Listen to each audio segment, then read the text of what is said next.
Racing is an activity that is part man, part machine. Great controversy rages over just how much man versus how much machine it takes to win. One thing is certain, a great car is useless unless driven by a good driver, and at the top levels of racing, a great driver has no chance without a good car. NASCAR Racing 2003 season provides you with a good car. It actually provides you with an infinite number of good cars, which is a pretty good deal. Your car can be changed in many ways by tinkering in the garage or in the pits. A car's setup is a particular set of choices about all these changes. In the garage, you can select one of several default setups, which provide a predictable, good car to drive without having to know the details, or you can dive into the details. This first part of the lesson will cover a few key ideas that are good to know as you start tinkering in the garage. Until you feel that you have mastered driving these cars, you may not be able to tell when you have changed something for the better or worse.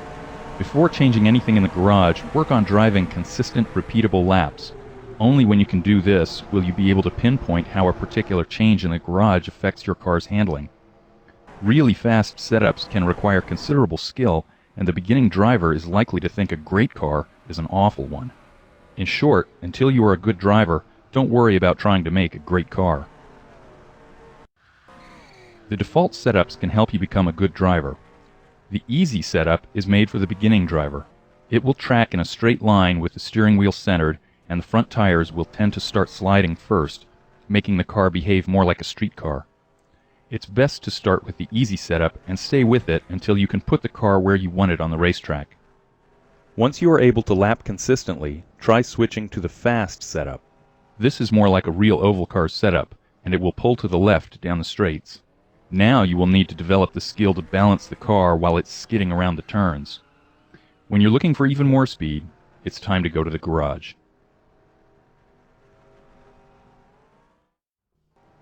As you can see, there are a lot of changes you can make in the garage. Clicking the right mouse button over any of the items will show you a short explanation of that item's effects on the car. The settings generally involve three things: trying to stick the tires to the road better, finding a balance between grip and top speed, and finding a balance between speed and reliability. Most of the settings in the garage are for fiddling with how well the tires stick to the road. The more grip the tires have, the faster you can go in the corners, and the fastest driver in the corners usually has the highest average speed for a whole lap. There are many things that affect a tire's grip with the road, but the three most important are how much rubber is in contact with the road, how sticky that rubber is, and how much weight that tire is carrying. How much rubber is in contact with the road is affected by the tire pressures. A lower pressure makes a bigger patch of rubber. And camber, which is how much the tire is leaning over.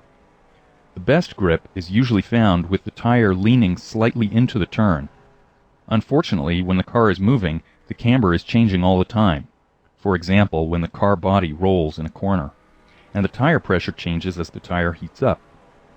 Fortunately, the tire temperatures from your last run are shown in the garage so you can figure out if the pressures and cambers are okay.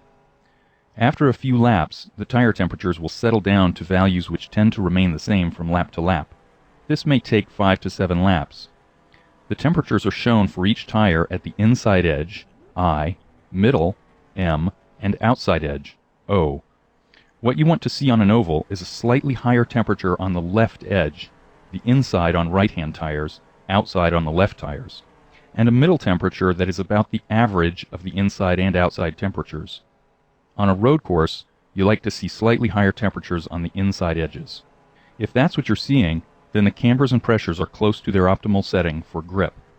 If either edge is too hot, there is probably too much camber on that tire. It is leaning over too much in the corners. Negative camber will heat up the inside edge more. Positive camber will heat up the outside edge. If the middle temperature is too hot, you may be running too much pressure.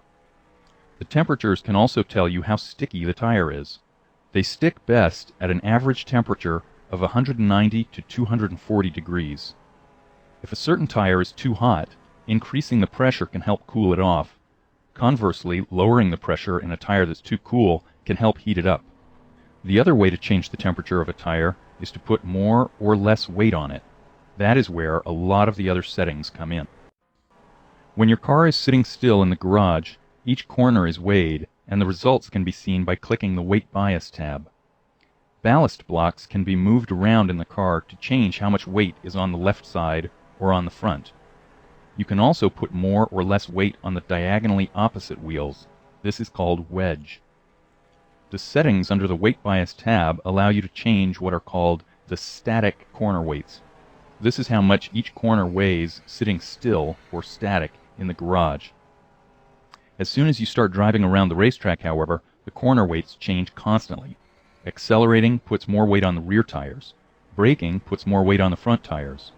Cornering puts more weight on the outside tires, the right side on an oval.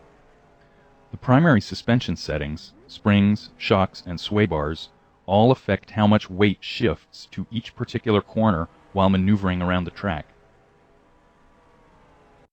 What's important to understand is that we want each one of the 4 tires doing as much work as it can. We don't want any freeloading tires. Anytime one tire has more weight on it than another tire, it is probably working harder, and both those tires together won't have as much grip as they would if both worked equally hard. Balancing the work done by the 4 tires will consume most of your effort in the garage. The tire temperatures can help again with this. If 2 tires are working equally hard, they will likely end up at a similar average temperature. So ideally, we'd like all 4 tires to be at the same temperature, but this won't happen in reality. There is no way within the regulations to get the left side tires to work as hard as the right side tires on an oval. But the closer you can get to that goal, the faster you are likely to be. What makes tuning a car's handling complicated is that every change can affect everything else. It's a bit like trying to solve a Rubik's Cube. Fortunately, there are many combinations of settings that give a really fast and well-handling race car, and you get to tailor that handling just the way you like it. No 2 people seem to like the same setup, and that's what makes it interesting.